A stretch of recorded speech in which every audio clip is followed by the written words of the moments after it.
Meus amigos, que a paz de Jesus permaneça em nossos corações. Hoje, o tema do terceiro volume dos 4 Evangelhos que nos tem é sobre José de Arimateia desce da cruz o corpo de Jesus e o deposita no sepulcro. Esse tema está em Mateus, no capítulo 27, versículos 57 a 61, Marcos, capítulo 15, versículos 42 a 47, e Lucas, capítulo 23, versículo de 50 a 56. Vamos ler Marcos. Pela tarde, como fosse para a sede, que quer dizer véspera de sábado, José de Arimateia, ilustre membro do Sinédrio, que também esperava o reino de Deus, resolutamente foi ter com Pilatos e pediu o corpo de Jesus. Pilatos, admirando-se de que este já estivesse morrido, chamou o centurião e o interrogou, afirmando-lhe o centurião que sim, ele deu o corpo a José.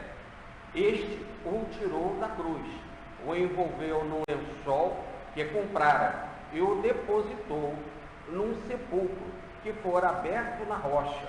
Rolou uma pedra e a colocou à entrada do sepulcro. Maria de Madalena e Maria, mãe de José, viram onde o corpo foi depositado. A diferença para a passagem de Mateus, por exemplo, para a passagem que nós encontramos em Mateus, é que o José de Arimateia é chamado de homem rico, né? E é da cidade de Arimateia, e que era discípulo de Jesus. Era um discípulo de Jesus. Também, na passagem de Lucas, além de dizer que ele era membro do Sinédrio, diz que ele era justo e bom, e que ele não concordava com os colegas do Sinédrio com relação à condenação de Jesus e o que eles haviam praticado. Assim nós temos, podemos dizer, as informações mais amplas dessa passagem, né? Você vê que o texto, ele se preocupa muito com esses detalhes da morte, né? Minúcias. Além de ter esses detalhes todos sobre a vida desse José da cidade de Arimateia, eles falam que foi ele que foi pedir a Pilatos o corpo. Por quê? Porque a condenação foi feita pelos romanos. A plaquinha que estava em cima da cruz, né? Que um tipo da condenação dele, que ele estava sendo condenado, porque se intitulou o Rei dos Judeus, esta condenação foi feita por Roma. E logo, não cabia a ninguém ter a posse do corpo de Jesus. Além do mais, ou de Jesus ou de qualquer outro. Aquele corpo pertencia ao Estado, tá certo?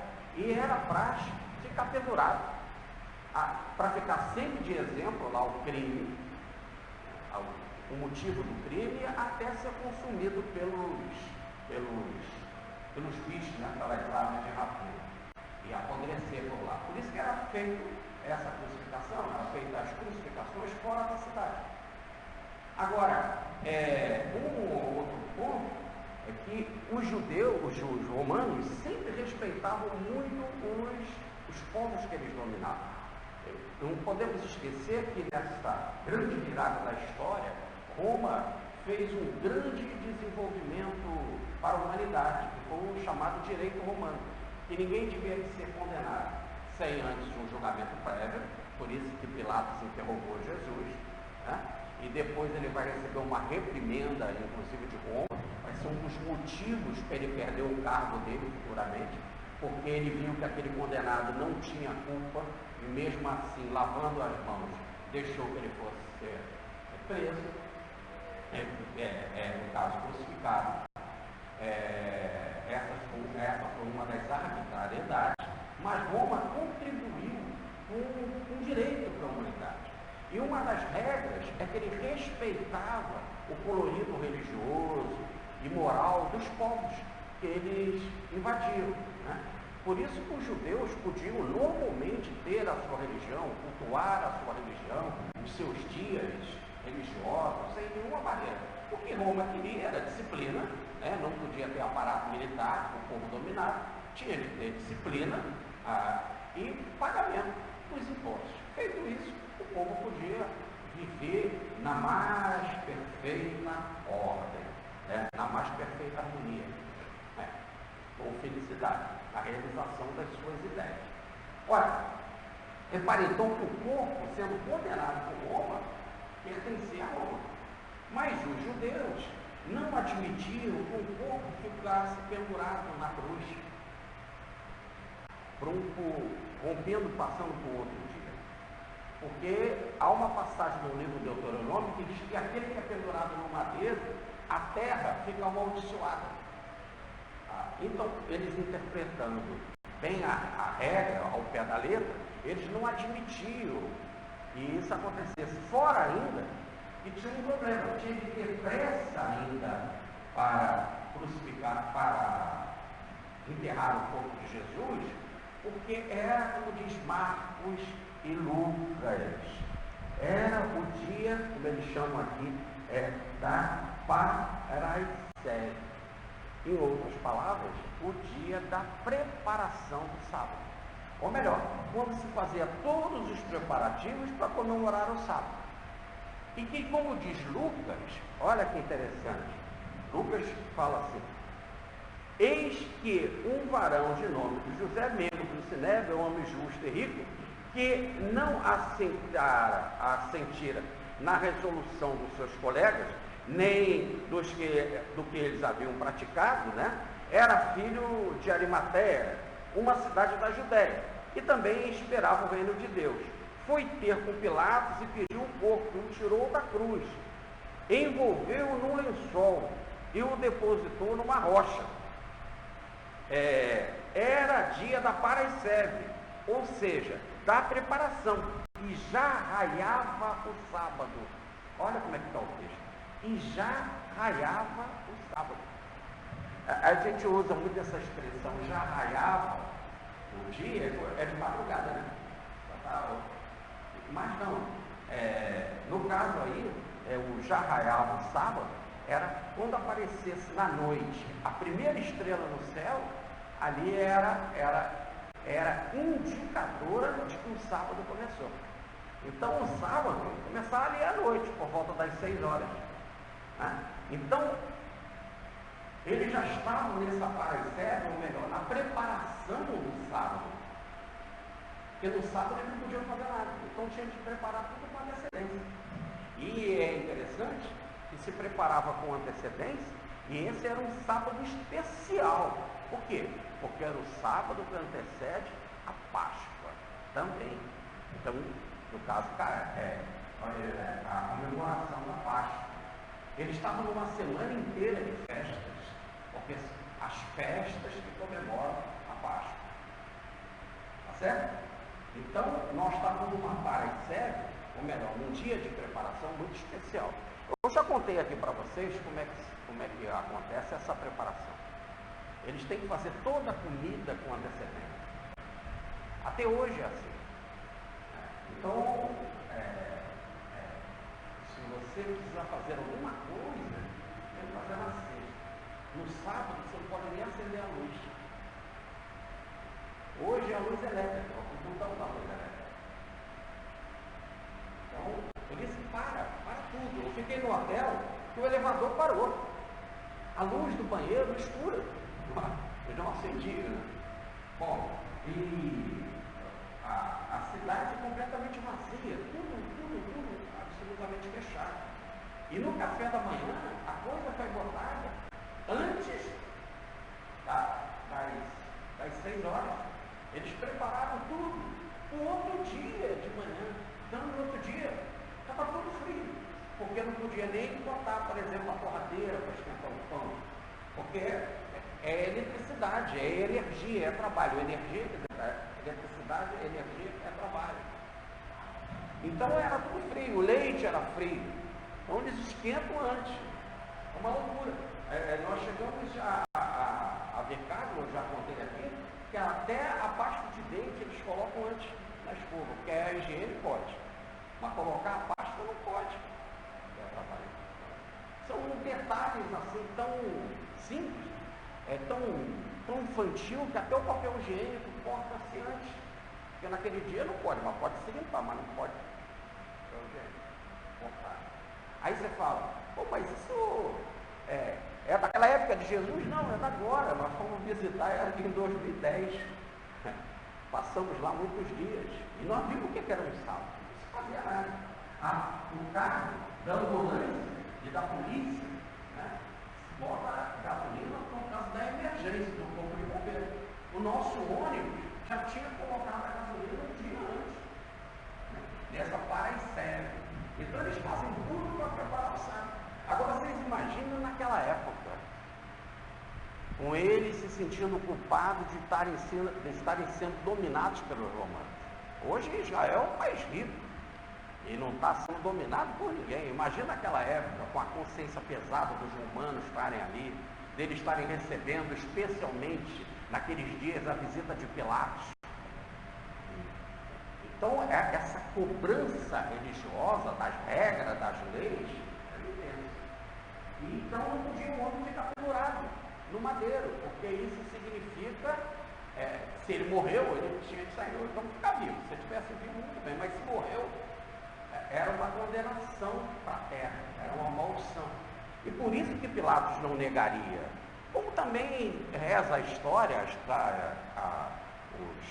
os autores que contam da história, que quando familiares pediam o corpo, normalmente cedia, mas que no fundo eles queriam que ficasse lá para servir de exemplo para a população, o motivo da condenação. E aí o que acontece? O José de Arimateia foi pedir o corpo e Pilatos se assustou. Pilatos ficou espantado. Como? Já morreu? Eu acabei de fazer o julgamento, né? Quer dizer, agora a parte foi crucificado e foi muito rápido a morte. Era por volta das 3 horas desse texto. Ou melhor, por volta das 15 horas, né? Deles, Então, diante dessa solicitação, ele manda chamar quem? O centurião. Entra em cena outra vez a figura que nós falávamos aqui na vez passada, na última palestra do centurião, e como diz o livro Herculano do Conde Rochette, vai ser mais tarde a reencarnação de Allan Kardec. E nós já tínhamos dito que esse livro explica muitas coisas. Até lembrando o nosso Emmanuel, quando ele diz que esse livro ele não é ficção, porque ele conhece todos os personagens, e é bom essa afirmação através do nosso Chico, porque agora o centurião vai ser o informante para Pilatos da morte ou não de Jesus. Quem indaga sobre a morte, quem indaga sobre essas coisas dos mortos, né, mais tarde vai ser Allan Kardec, que vai fazer, né, precisamente o livro dos Espíritos, né, a codificação espírita. Então ele é chamado para confirmar se Jesus morreu ou não. Repare que Pilatos não acreditou em José de Arimateia. Ele recebe porque ele era um homem do Sinédrio. Ele era rico, ele era importante, né? Então rico, ele era do Sinédrio. Aliás, todo mundo que era do Sinédrio era rico. Aquele devia ser mais rico ainda, esse José de Arimateia. Então, mesmo assim, ele precisava de uma confirmação de um romano. E quem ele chama? O chefe da guarda, que é o centurião. E que nós já tínhamos visto, e o livro do Conde Rochette mostra muito bem, que ele era uma espécie da polícia secreta, ou de investigação de Pilatos. Alguém que então tinha bem um relatório do condenado. Já antes ele investigava Jesus por várias localidades e fez um relatório para apresentar a Pilatos. E agora então, ele vai ser o centurião da condenação. Evidentemente que outros centuriões deviam de existir, né? Mas como nós vemos, tinha um centurião na Galiléia, lá e foi pedir a Jesus que curasse um dos seus servos. Então, mesmo tendo outros centuriões, é aquele que foi chamado para cuidar da crucificação, porque era a pessoa ligada direto a Pilatos, no processo de investigação. E ele agora que vai dizer, sim, faleceu. E Pilatos, então, surpreso, né? Fica, poxa, mas já? E aí, com a confirmação do centurião, diz a passagem, e ele deu o corpo para José de Arimateia. Esse, ele deu o corpo, é que mostra a propriedade do Estado romano. Então, aí o texto começa a entrar em detalhes. Diz assim, porque ele tinha um túmulo. Esse túmulo foi cavado na rocha. Esse túmulo era para ele mesmo, por José de Arimateia. Era para ele. Esse túmulo estava num jardim. Esse túmulo foi feito uma pedra enorme, quer dizer, da pedra que é para abrir o túmulo, essa própria pedra que saiu, né, foi muito bem escavada, ela servia para rolar e fechar o túmulo. Olha os detalhes, né, a precisão. Ele comprara um lençol para enrolar Jesus. Não diz que ele pegou um lençol para Jesus, mas ele comprou um lençol. Quando? Na Paraiseve, ainda podia comprar no dia da preparação. Será que tinha facilidade de vender lençol naquela época, naquele momento ali na véspera da Páscoa, das comemorações? Não é possível que sim. Ele não devemos negar, mas repare que ele já tinha de ter comprado o lençol. O texto de Marcos deixa bem claro, ele comprou o lençol. Então, o sudário. Então, outra coisa, ele diz o quê? Ele tirou Jesus da cruz, é quase que redundante. Mas como vai enterrar, pegar com a cruz inteira? Não pode, tem que tirar da cruz, mas o texto vai nesse detalhe, tirou Jesus da cruz. Envolveu no lençol, detalhe, que ele comprou. Mais outro detalhe, aí chegou Nicodemos, um outro homem do Sinédrio, aí não está aqui no texto, mas está em Marcos, está em João Evangelista. Aí chega o Rabi Nicodemos, que também era rico, e era do Sinédrio, igual a José de Arimateia. O Sinédrio é um senado, eles eram senadores, né? É a cúpula dos 70 principais autoridades. Muito bem. E chega José de Arimateia com 100 gramas em pó de mirra e aloés em pó. Ainda em pó é colocado isso no lençol, e aí o lençol, que era inteiro, foi dividido em faixas. O texto deixa isso, não era só um lençol, mas dividido em faixas, dando a ideia de que ele era inteiro, foi dividido na hora para enrolar o corpo de Jesus com esse pó. Essa foi a primeira unção. Foi a unção às pressas, estava com pressa porque já estava arranhando o sábado. E no sábado não se podia fazer nada. A mais vai nesse detalhe que o túmulo era virgem, que nunca ninguém tinha sido enterrado ali. Olha, aquele túmulo. É muito detalhe. Isso significa que o texto está querendo que a gente vá além, muito além.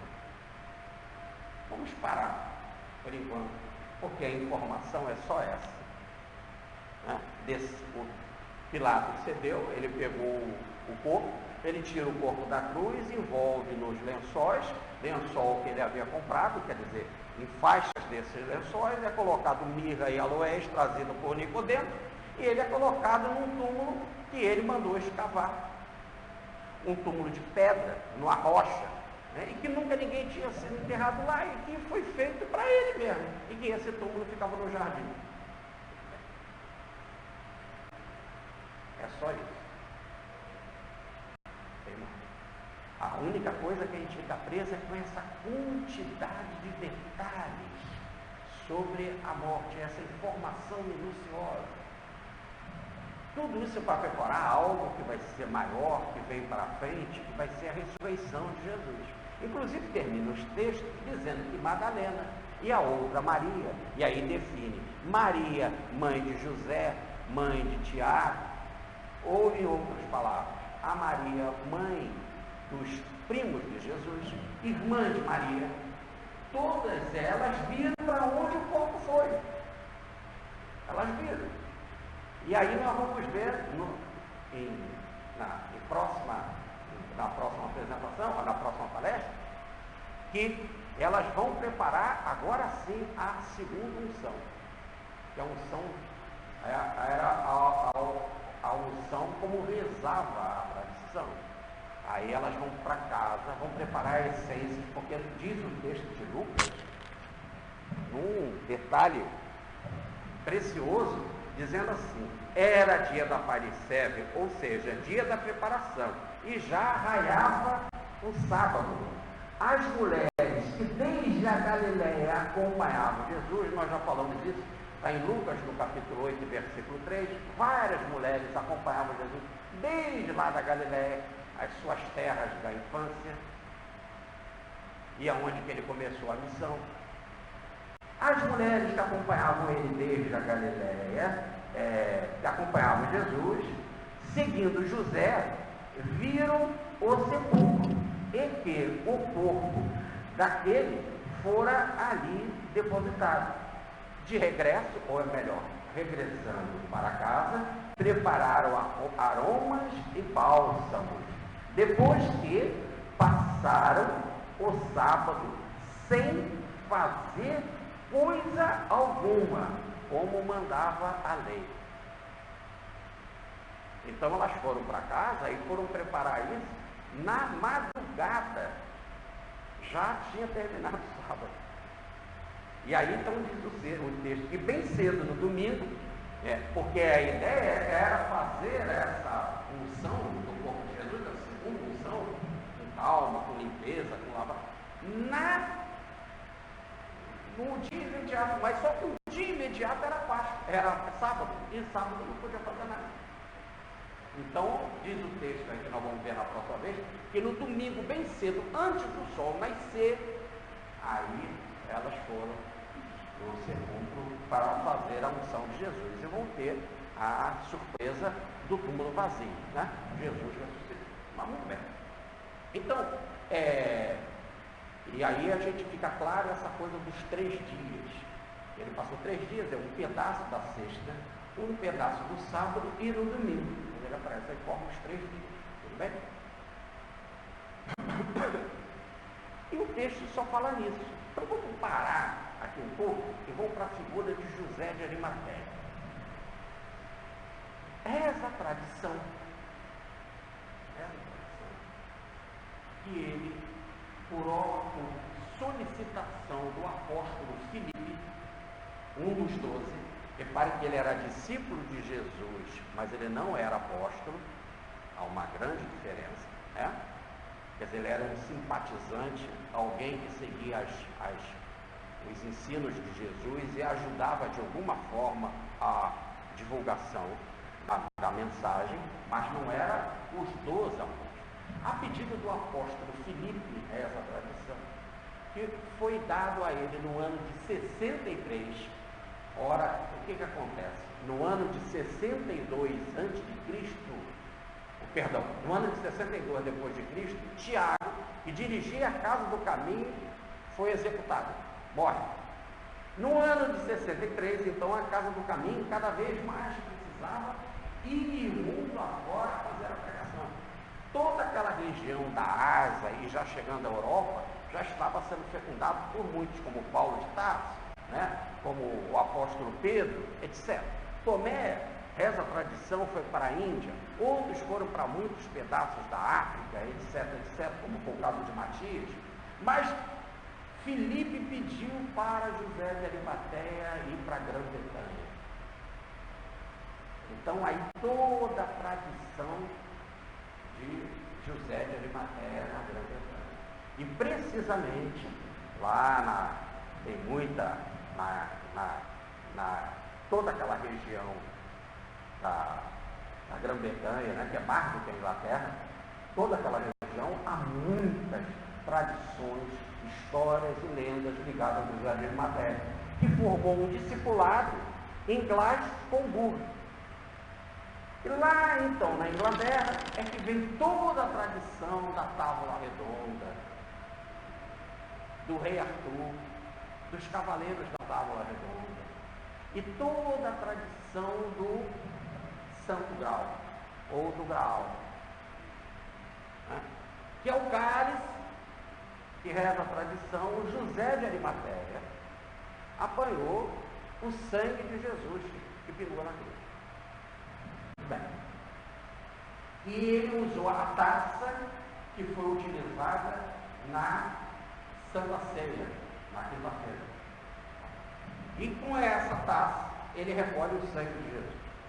Eu não sei se esse detalhe de pegar o sangue verdadeiramente, que diz o texto que caiu sangue e água, principalmente do lado quando o soldado enfiou a lança, né, o Longinos enfiou a lança em Jesus. Eu não sei se a pessoa ia levar para a cruz o cálice do almoço da quinta-feira, entendeu? Jesus vai ser na sexta-feira e ainda está com o cálice, né? Apanhar o cálice. Alguns até brincam com essa história do Graal, né? Que ele roubou o cálice. Olha, um verdadeiro absurdo. O homem era justo e bom, né? Não ia fazer isso.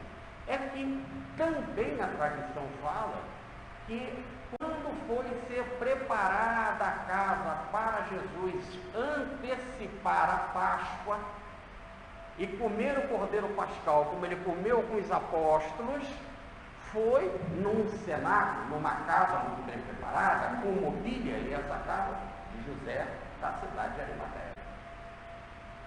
E ele que preparou tudo, tanto que os apóstolos falaram, aonde que nós vamos, Pedro e João, preparar aquilo que o Senhor mandou. Ele já sabia de tudo.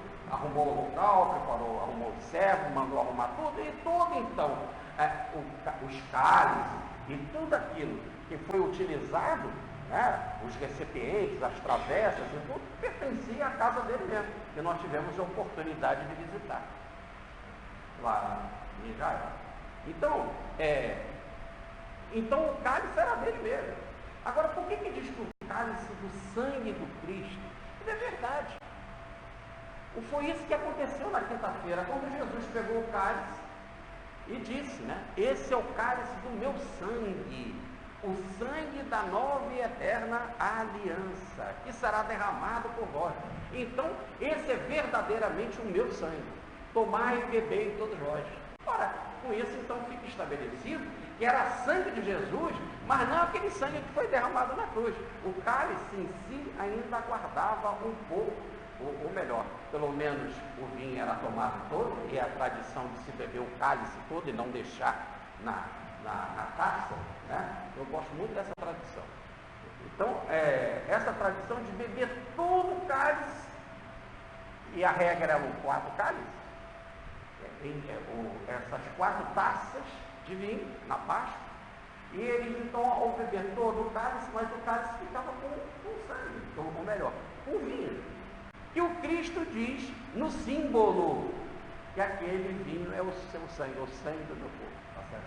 E que depois os nossos queridos Filipe Sampaio, o diretor do Espiritismo Evangélico no Brasil, em plano mais alto, como diz o livro Memória do Suicídio, no livro Jesus perante a Cristandade, na psicografia de Frederico Pereira da Silva Júnior, nos Memórias Médias da Revelação Espírita, no livro Todos os Tempos, como nos informam Bezerra de Menezes, no livro Tragédia de Santa Maria, recebido pela Ivone do Amaral Pereira.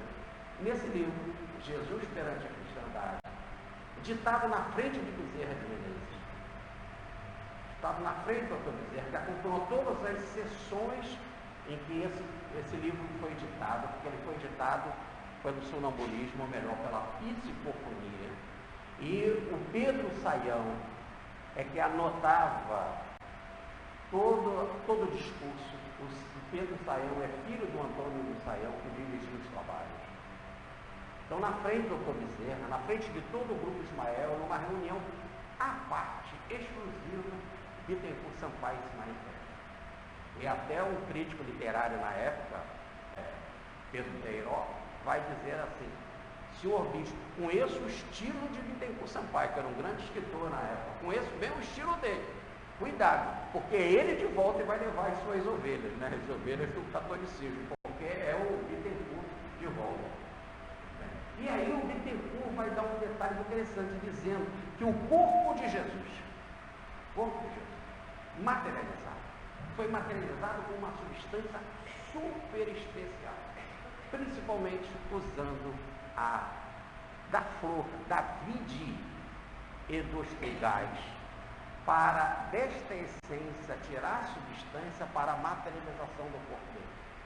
O professor Roberto Roder vai a detalhes dizendo assim, ele estava falando dele mesmo, da sua própria estrutura, quando ele dizia isto, quando ele deu o pão, e aí ele faz um estudo tanto no latim quanto no grego, né, dessa colocação, então ele diz assim, isto é o meu corpo. Depois, ao mesmo tempo, ele fala, isto é o meu sangue. E aí, então, o Bittencourt Sampaio diz que essas substâncias, né, foram usadas para materializar o corpo de Jesus. Olha, mais tarde, numa reunião com o nosso Chico Xavier, como está no livro Mediunidade e Ação, do Carlos Bacelli, na página 153, o Chico Xavier começa a falar para as pessoas o seguinte: era um grupo de pessoas na casa dele, aí o assunto entra na figura de Jesus, entra no assunto da ressurreição, e ele fala assim: o corpo de Jesus foi desintegrado por controle dele. O corpo de Jesus foi desintegrado por vontade e controle de Jesus. Mas vai mais. No livro Chico Xavier, Coração do Brasil, a autora Maria Gertrudes Coelho coloca algo muito interessante. O Chico estava falando sobre o sudário, sobre esse lençol do José de Arimateia, né? E na hora que ele estava falando do sudário, que é esse lençol que o José de Arimateia havia comprado, ele diz assim: esse sudário nada mais é que tem nele é irradiação de uma substância desconhecida na terra que chamuscou o manto ou o sudário de Jesus. Diz mais, que é matéria totalmente desconhecida para nós. Diz mais, nada se assemelha a ela na terra, no planeta. Página 104 e 105. Então aí nós temos a informação do Chico. Aí a importância do detalhe que ele comprou esse lençol, um lençol exclusivo para Jesus, como se tivesse assim, esse lençol estava ali, nunca foi usado, foi comprado para ele, então não pode ser marca de alguém que antes tinha ficado ali, dormiu ali, utilizou aquele lençol. E aí reza a tradição que ele foi lá para a Inglaterra, a pedido do apóstolo Filipe, e lá fez todo um apostolado de bênçãos, de divulgação, etc, do cristianismo lá naquela região. E aí, então, toda a lenda do Santo Graal, que nada mais é, eu digo, o cálice, que era dele mesmo, da casa dele mesmo. Ele levou e que vai ficar muito feliz em guardar a seguinte recordação: a taça que foi utilizada por Jesus para tomar o vinho, né? Na casa dele, e que ele diz que ali estava no símbolo, simbolicamente, o seu próprio sangue. É natural você guardar. Eu sempre conto do meu filho Pedrinho, né, que teve manifestou um câncer por trás do cerebelo, então ele ficou internado muito tempo lá no hospital procardíaco. E depois foi feita a operação, foi detectado lá o tipo de tumor, e aí fez radioterapia, etc. Graças a Deus, está aí o nosso Pedro, muito bem. Mas também, se não tivesse, também, graças a Deus, também estaria aqui também o nosso Pedro, né? Porque não, a gente fica muito assim, simplesmente tem que tratar, nós temos que cuidar da nossa saúde, porque nós temos que ficar encarnados. Mas o resultado é que pertence ao alto. Mas o que é interessante, que na hora de fazer a radioterapia, nós vamos ver, com orientação de um médico da família, um primo da Regina, que é médico na área de radioterapia, aonde que poderia ser feito. É fácil, você vai fazer com o meu chefe, que é onde se tem de melhor, numa clínica ali, praticamente em frente ao Hospital Samaritano. E vocês vão lá fazer a radioterapia lá. Realmente não dava para fazer aquele preço, porque era uma coisa que extrapolava demais o plano, é uma clínica muito preparada e tal. E nós já estávamos querendo fazer o melhor para o nosso filho, mas ao mesmo tempo, se fosse assim, vamos procurar outro lugar. Quando de repente nós somos chamados pela secretária do médico, do dono da clínica, que mandou me chamar. E é interessante, né, pelo meu nome todo. Mandou me chamar e disse assim, olha, não se preocupa com isso, nós vamos fazer o do melhor para o Pedro. É um dever meu fazer isso. Eu olhei assim para a cara dele. Sim, eu estive na sua casa, lembra? Eu fui olhando assim para ele.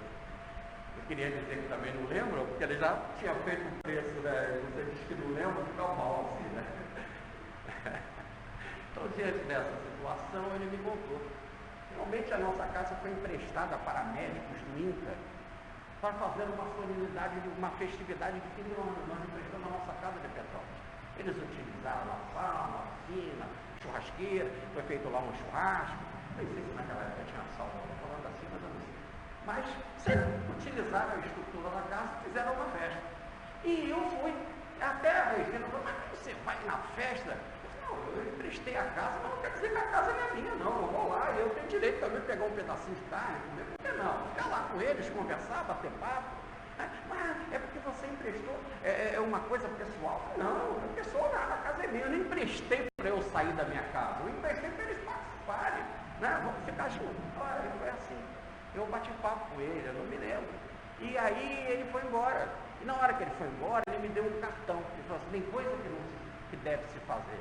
É dar um cartão de despedida, mas tomara que você não precise de mim, porque o meu serviço não é legal. Mas aí eu fiquei com o cartão, mas não fiquei. E era ele. E por que ele mandou me chamar? Eu falei, mas eu fui lá em casa, aí eu vou no churrasco e tal. Você pode, mas essa é a dívida. Não, a dívida não é essa, não. É que você preparou uma caipirinha. Eu roubei o copo e estou com ele lá em casa. Esse foi ladrão mesmo. Não é o José de Arimateia. E eu tenho o seu copo lá em casa. Então é um dever meu fazer essa. Entendeu? Então eu não estou aqui contando uma história doida, eu estou contando que existe uma pessoa que guarda um copo com alguém. Vocês imaginem se você tem uma oportunidade de um Jesus ir na sua casa utilizar um copo lá, né? Então, por isso que todas essas coisas que falam das relíquias de Jesus, isso é um absurdo, absurdo nada. Até hoje eu guardo coisinhas, cartinhas, papeizinhos, coisas que eu recebi de tantas pessoas queridas do movimento espírita, que a gente guarda com o maior carinho. Não é isso? Infelizmente não dá para guardar tudo, né? O Chico tinha hora que tinha que botar em cima da mesa e dizer, Jesus, isso te pertence, porque não dá mais para eu guardar. Mas era um problema, ele tinha de ter muitos gatos por causa dos ratos, que estragavam todas aquelas mensagens, todas aquelas cartas que ele tinha que se desfazer. Chegava até às vezes 400 cartas por dia.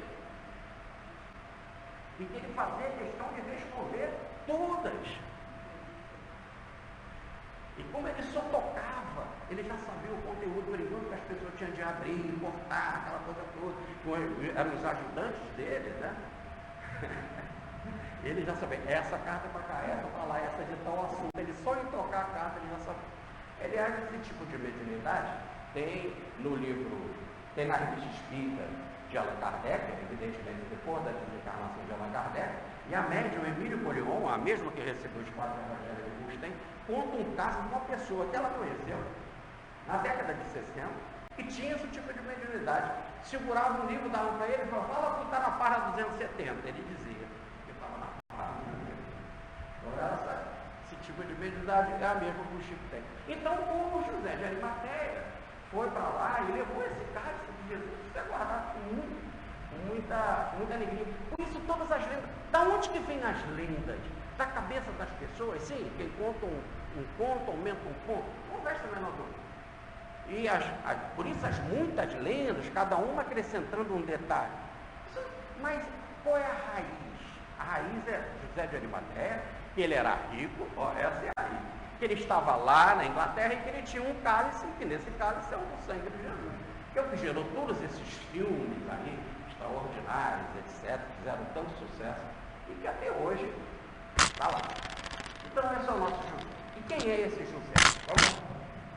Vamos pegar toda a informação aqui do texto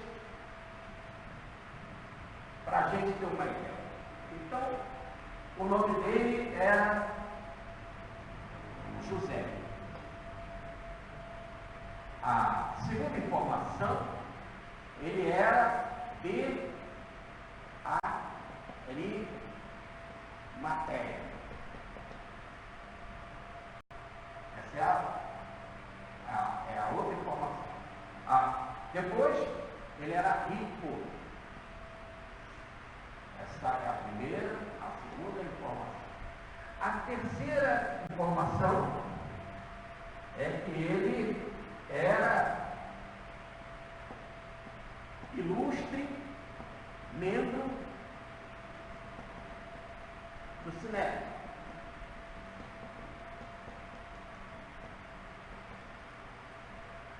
A outra informação é que ele não admitia, ele não concordava com os colegas dele, com os colegas do Sinédrio, com a condenação que os colegas fizeram e com aquilo que eles praticaram, que foi a morte de Jesus. Eles não concordavam. 5. Ele esperava o reino de Deus. Esperava o reino de Deus.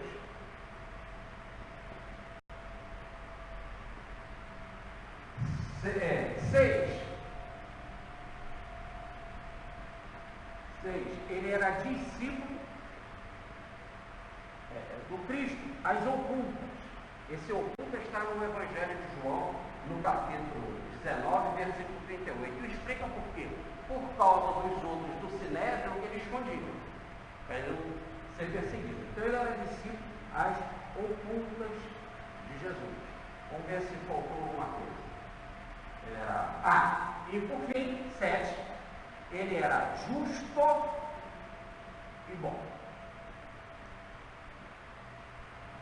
Olha, aqui já é preocupante, muito preocupante. Em algo assim, meio que esquisito, porque o Evangelho, que tem que retratar o ensinamento de Jesus, diz algo esquisito, que ele era bom. E quando chamaram Jesus de bom, ele disse: estão me chamando de bom? Bom sou o Pai. Evidentemente que o texto do evangélico não poderia cair numa situação como essa, assim tão notória, né? Mas retrata bem que ele era justo e bom. Olha, há também uma passagem no Evangelho, no livro de Isaías, em Isaías, no capítulo 53, versículo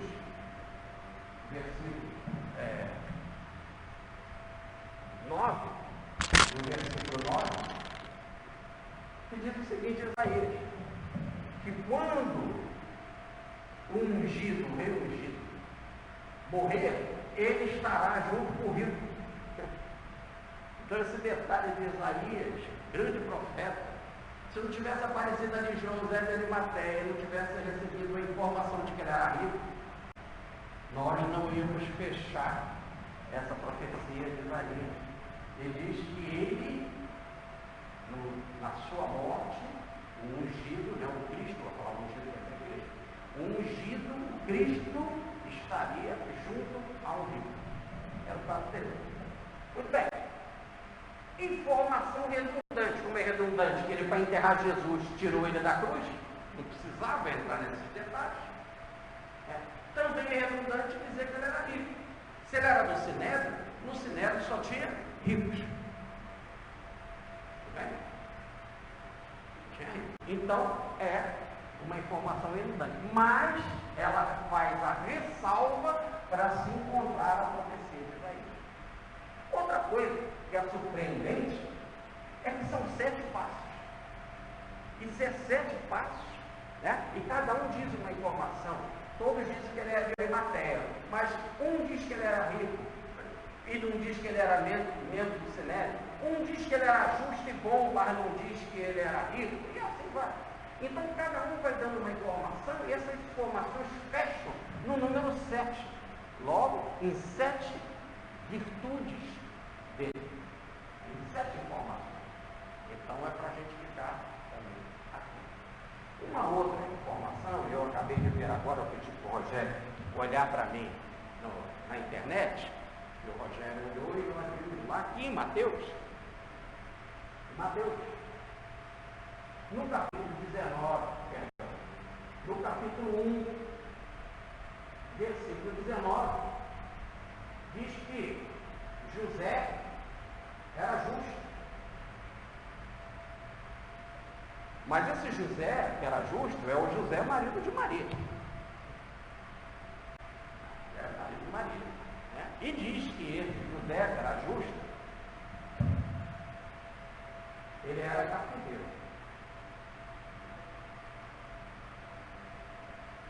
Olha, como tem toda a tradição que José de Arimateia foi lá para a Grã-Bretanha e divulgou o cristianismo lá por orientação do apóstolo Filipe, e que lá tem o Santo Grau, onde que é o sangue, a taça onde tem o vinho, né, a Santa Ceia, etc. Assim também há toda uma tradição de que José, sendo carpinteiro, e até aí nada, que ele fez o berço de Jesus. Bom, primeiro você não sei se tinha berço, mas o local, a tal caminha com o bebê, tudo bem, é bem natural. Era a profissão dele. Né? E mais do que mexer só com madeira, mexia também com pedra e com ferro.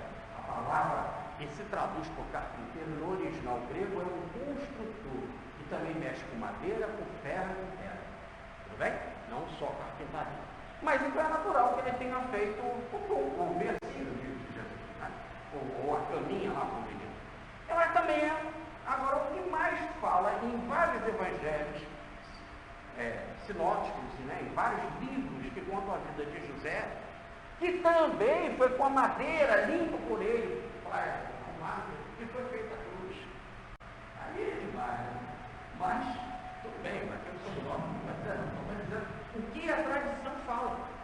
E por que a tradição fala que também a cruz, aquela madeira, foi feita por José, né? E que José, o pai dele, carpinteiro, vamos guardar essa informação, é o que também passa pela nossa cabeça, essa coisa do detalhe de falar que para enterrar Jesus, ele tirou Jesus da cruz, ou melhor, ele falou do madeiro.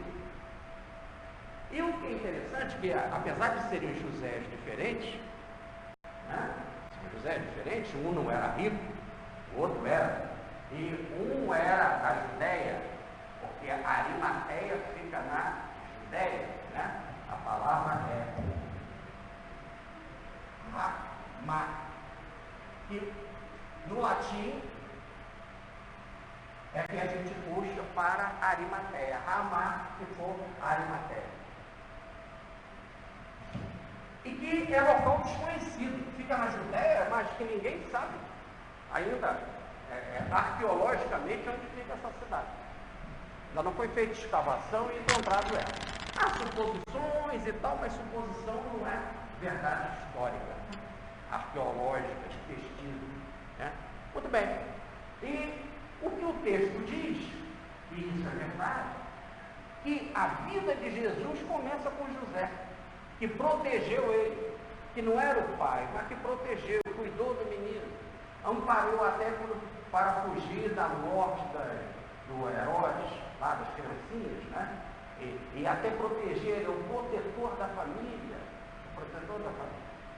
porque ele também protegeu Maria, o o anjo diz, receba Maria em casa, o que ela tem, ela foi gerada pelo Espírito Santo, etc. Aí diz o texto, aí ele recebeu Maria em casa. Então ele é o guardião, ele é o protetor de Maria, o protetor de Jesus, por isso que ele é chamado São José, né, do guardião, o protetor da família. E o José de Arimateia é chamado do guardião, o protetor dos ricos, porque como ele era rico, então ele passou a ser o santo protetor dos ricos. Né? Então, quando muitos aqui de vocês, né, são protegidos por São José, o caso de Zumira, né, que tem bastante dinheiro. Então, quem tem dinheiro tem a proteção de José de Arimateia. Né? Ou quem quer ter dinheiro tem que pedir a proteção de José de Arimateia. Olha, o que é importante é que há um logos. A cobra mordendo o seu próprio rabo, no símbolo alquímico.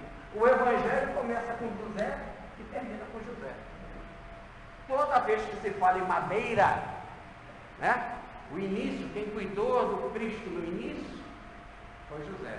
Quem cuida do Cristo no final, né, que o desce da cruz e protege o seu corpo e o guarda o seu corpo, como o outro guardou na gruta de Belém e o protegeu, e depois lá na casinha em Nazaré, na Galiléia, muito bem, foram José. Há pano para manga nisso. Por quê? Porque a palavra José, quando nós vamos ver, José é Deus acrescenta. Deus acrescenta. Se o nome José quer dizer Deus acrescenta, algo interessante, porque o primeiro José é chamado de justo. O último, Deus acrescentou, é chamado de justo e bom. Houve todo um processo, então podemos dizer, de aprendizado. Então ele tem algumas virtudes muito interessantes. Primeiro, a virtude, ele era rico, mas mesmo sendo rico, podia despesar Jesus, que não era rico.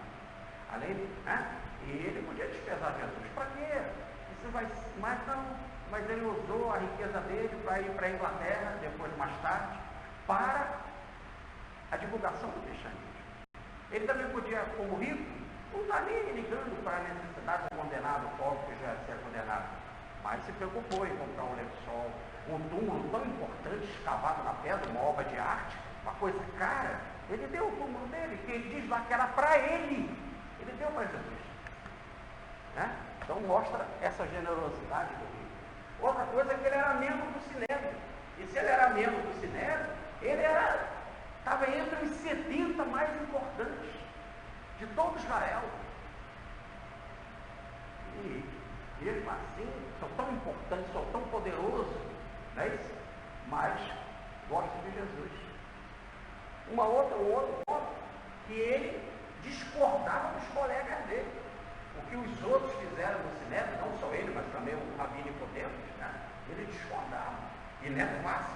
Aquele mundo em que botaram Jesus na cruz e fizeram todas aquelas tramóias, todos aqueles falsos testemunhos, com tudo aquele povo do Sinédrio, você ali chegar para a sua turma e dizer que é contra. Não é fácil ser da oposição. E em situação clara como essa. Mais ainda, ele era um cristão fervoroso dos ensinos de Jesus, porque ele esperava ardentemente o reino de Deus. Olha, o que é o reino de Deus? Que a mensagem fosse colocada na terra e que a mensagem transformasse o mundo, para que o mundo se transformasse na cidade de Deus. E por isso ele vai ser colaborador deste mundo, inclusive contribuindo numa parte que ainda não havia chegado no cristianismo. E ele foi ser pioneiro, indo para a Grã-Bretanha. Ele era discípulo do Cristo, então ele era mais do que alguém que esperava o reino de Deus. Ele tinha compromisso direto com a divulgação do ensinamento. E só eram as ocultas para poder não ter tanta perseguição assim no Sinédrio. Mas no final ele se mostrou claro, porque o Sinédrio soube, todos souberam, Pilatos também soube, ele teve de pedir tinha uma audiência, ele não entrava assim na casa de Pilatos. E ele foi lá para pedir a Pilatos o corpo. E para enterrar rápido. Quer dizer, todos souberam muito bem, porque até a guarda que ficou tomando conta do corpo foram os judeus do Sinédrio, sabendo que diziam que ele ia ressuscitar, e possivelmente, então pediu a Pilatos a guarda para tomar conta. Para tomar conta do túmulo. Então, que túmulo do José de Arimateia. Eles sabiam muito bem, né? O homem era rico, era do Sinédrio, todo mundo sabia o que ele era, os seus colegas, os seus pais. E por último, que ele era justo no sentido de ajustado à lei, completamente cumpridor da lei, leia a Torá, ele cumpria rigorosamente a Torá. E era bom e generoso, porque nem todos que cumpriam a lei eram generosos. Por exemplo, o sujeito cumpria a lei, mas queria matar Jesus. Queria cumprir a lei de não deixar um cadáver pendurado à noite. Cumpria a lei. Mas não tinha pena de botar alguém pendurado no madeiro, quando a lei dizia não matar. Então, o sujeito pode ser um cumpridor da lei, mas não ser bom, não ser generoso. Inclusive, falsificar a lei para os seus interesses. O não matarás, eles matam, só não deixam o corpo na noite, pendurado no madeiro. Então, o José de Arimateia traz características muito interessantes. Mas o que tem de mais interessante é de onde que ele veio. E todo o texto força, né? Lucas vai a detalhe dizendo que ele veio de da cidade de Arimateia, ainda diz mais, da Judéia. Então diz da região que fica a cidade. Então não há dúvida. Então nesse exato momento que o texto diz isso, passa a ter uma grande importância a palavra Arimateia. E a palavra Arimateia quer dizer altura.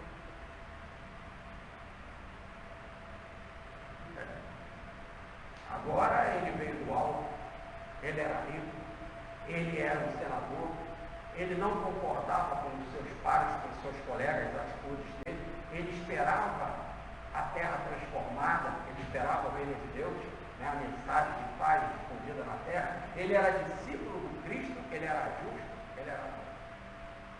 Então, agora nós temos mais detalhes para contar. E aí, significa bem.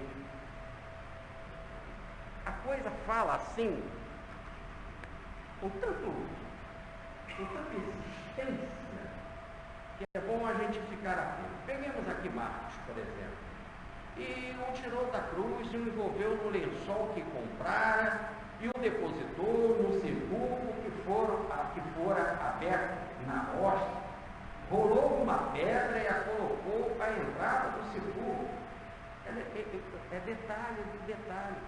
Não, o túmulo foi aberto, tudo bem, e foi fechado, mas não, rolou uma pedra. Vamos para Mateus. E o depositou num sepulcro novo, para se mandar abrir. Vai agora esse outro detalhe. O túmulo foi feito para ele. E colocou ele ali nesse túmulo, que mandaram abrir na rocha. E tendo arrastado uma grande pedra, agora já vai no detalhe da pedra era grande, arrastando uma grande pedra, com ela tapou a entrada do túmulo e se retirou. Se retirou para onde? É fácil, né? Para a casa dele. Vamos para Lucas. E tirou da cruz, envolveu num lençol e depositou num sepulcro talhado na rocha, sendo talhado na rocha, onde ainda ninguém tinha sido sepultado. Era o dia da Paracélia e tal, muito bem.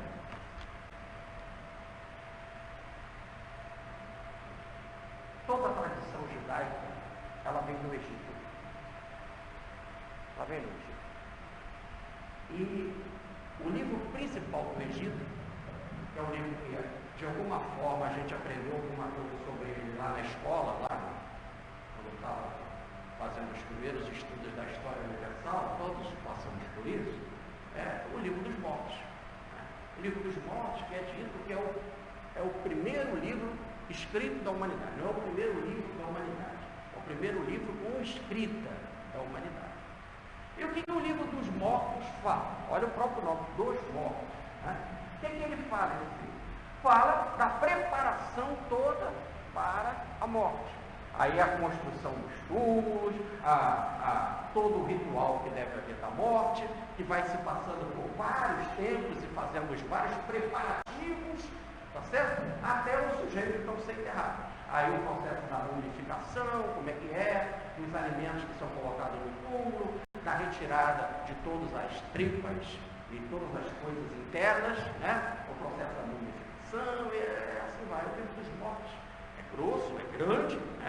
Tem uma bela tradução da editora Pensamento, com as figurinhas explicativas, é um livro grande, de mais 400 ou mais páginas, e aí com todas as devidas notas e tal. Mas então é um livro que prepara para a morte. Essa tradição, repare que os judeus apanharam da onde? Do Egito. Não vamos esquecer que os judeus ficaram muitos séculos, né?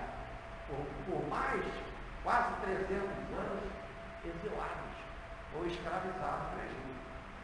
Até Moisés, conversando com o Espírito que se apresentou, que é o Yahvé, que é o próprio Jesus, o Jeová, né? Ele diz: como que eles vão acreditar que Deus falou comigo, que o Deus nosso falou comigo, se você não me dizer o seu nome? Lá todos os deuses têm nome. Como se estivesse dizendo, você já está muito enraizada a cultura religiosa egípcia nos judeus. Então você precisa se identificar. E ele diz: então diz que é Yahvé, eu sou. Aquele que sou está te enviando. Então ele pegou por esse nome. Repare que os judeus já não queriam mais, já de tanto contato com a cultura egípcia, eles queriam dar um nome para Deus. Ora, quando toda a tradição coloca que Deus não tem nome. Diz lá Lao Tse no livro Tao Te Ching, 600 anos antes de Cristo. O Tao, ou melhor, Deus, é o inominável. Tudo que você pode dar nome, você determina, você limita, você fecha. Não é isso? Então, inominável. Sua voz mesmo, quando se apresenta a Pietro Baldi, ela diz, em 1931, na mensagem do Natal, eu tentei me definir, eu não tenho nome. Mas por quê? Porque o nome limita, contingencia. Mas então toda a tradição de Israel se bebeu muito no Egito. E, evidentemente, que se havia toda a tradição para o humor primitivo, para o humor, havia também toda uma tradição para interpretar o nosso corpo como sendo um túmulo, onde a gente está enterrado. Daí eles epologitasse que esse é o corpo da morte. Ó, é o corpo do túmulo. Nós estamos enterrados neste corpo, né, que nos prende. E que com a morte haverá a libertação. A morte é um processo de libertação. Por isso que no Egito tem um templo a Ba, que é a respiração, é o pá, pá, pá. É o sopro, é o último sopro que eu falo, o último sopro daquele que morre, é o último suspiro. Olha o detalhe de um templo só dedicado ao último suspiro. Então, essa tradição é assim. O Evangelho também começa Jesus pegando, transformando a água em vinho na Galileia. Transformou a água em vinho. E Maria falou para os servos da casa: enchei as talhas, que eram as talhas do ritual da sinagoga para os banhos ritualísticos. Enchei as talhas. Eram 6 talhas com 36 metretas, que dava cerca de 700 litros, mais ou menos, foi que Jesus transformou de água em vinho. Assim começa a sua missão na terra. E ali, repare que eram as pedras. E na pedra, diz Maria, enchei de água. E diz Maria: fazei tudo quanto ele vos disser. Então, Jesus transformou a água em vinho. E aí formam 3 coisas que tinham ali no início. As talhas, que eram de pedra, a água, que foi colocada ali, encheu de água e um vinho. E aí o professor Pastorino, por exemplo, inspirado nas tradições religiosas das várias correntes esotéricas, né, que cuidam do vinho desde dos ritos, né, de Mitra, desde os ritos antigos do Egito, da Grécia, né, que falam do vinho como sagrado, e Jesus vai dizer: esse é o meu sangue, o sangue da nova e eterna aliança, falando do vinho. Né? O pastor Hino faz uma tradução muito bem, na sabedoria do Evangelho, quando ele diz que a pedra é a matéria, é a linguagem material, é a letra das Escrituras. Por isso que Deus escreveu a lei na pedra, os 10 mandamentos. A pedra é a carne, seria nada mais nada menos do que a letra das Escrituras. Quando você começa a fazer um estudo das Escrituras, quando você está fazendo um estudo querendo entender as Escrituras, entender a história das Escrituras, como aquelas coisas aconteceram, isso é a interpretação literal, a interpretação da letra, o estudo da letra, e aí é a água. Por isso que Maria diz, enchei até a boca. Quer dizer, você tem que ter o máximo do estudo, o máximo, para depois entrar numa nova fase, fazer tudo quanto ele vos disser, que é o Cristo, que vai pegar essa sua interpretação literal e vai dar um novo toque. E da água ele vai transformar em vinho. Porque vai fazer uma coisa nova, diferente, vai se transformar em vida. Isso é o meu sangue, que será derramado ou entregue para vós. Então, uma interpretação, não mais na letra, mas em espírito e verdade. É por isso que diz as Escrituras, a letra mata, é o espírito que dá vida. Ora, os franceses chamam o vinho de espírito, o espírito da letra. Então, esse espírito é que vai ser derramado para nós, que é a interpretação, então, espiritual. Então, a pedra é a interpretação material, é a letra. Logo, a pedra é mais do que a letra, é o papel. Logo, mais do que o papel, é a encadernação, é o rolo. Logo, é a pedra, é a matéria, é o papiro. Por isso que o símbolo da pedra para o corpo. Não sabeis que meu Pai, diz Jesus, 2 vezes. Não sabeis que meu Pai pode transformar essas pedras em filhos de Abraão? Olha, a pedra vai evoluir até chegar a espírito. Por isso que a pedra é o símbolo do corpo. E a gente passa aqui fazendo o contrário. A gente enterra o espírito e cultua o corpo. Tanto que na hora da morte a gente não quer morrer. E por isso que eu tive de fazer a ressalva na hora que eu estava falando aqui da doença do Pedro. Seja feita a vontade de Deus, mas é que a gente quer. A gente torce pelo corpo e não pelo o que está por dentro, que é o espírito. Né? A gente cultua o túmulo e não o espírito. A gente cultua a pedra. E o que ele fez? Ele mandou escavar a pedra numa obra de arte, talhar a pedra, fazer um buraco na pedra, abrir a pedra, para na pedra encontrar Cristo e depositar Cristo. Na nossa vida, nós temos que pegar o nosso túmulo e abrir ele, escavar ele, fazer a abertura para lá dentro encontrar o Cristo vivo, depositar Cristo. E fazer todo o ritual, como falam os nossos irmãos da Índia, do Bhakta Yoga, que é o ritual da devoção. Ele foi devoto, ele foi pedir a Pilatos, ele foi corajoso, ele passou por cima do Sinédrio, ele foi resoluto. Mais que isso, ele comprou um lençol, ele chamou um amigo para ajudar, o amigo trouxe aloés, trouxe mirra, tudo isso é o Bhakta Yoga, é yoga da devoção. São aquelas mulheres que arrumam a igreja, arrumam o altar, né? É o nosso Rogério, que vem, arruma tudo, arruma o quadro, prepara as canetas, arruma a água. É o Bhakta Yoga, uma devoção, uma entrega, no caso que ele faz a doutor Bezerra de Menezes.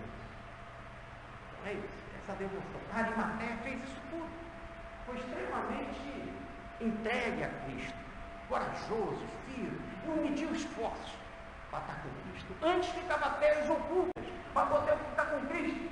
Quando Cristo precisou dele, ele ficou mais as ocultas. Se entregou tudo. E depois toda a sua riqueza, tudo para Cristo.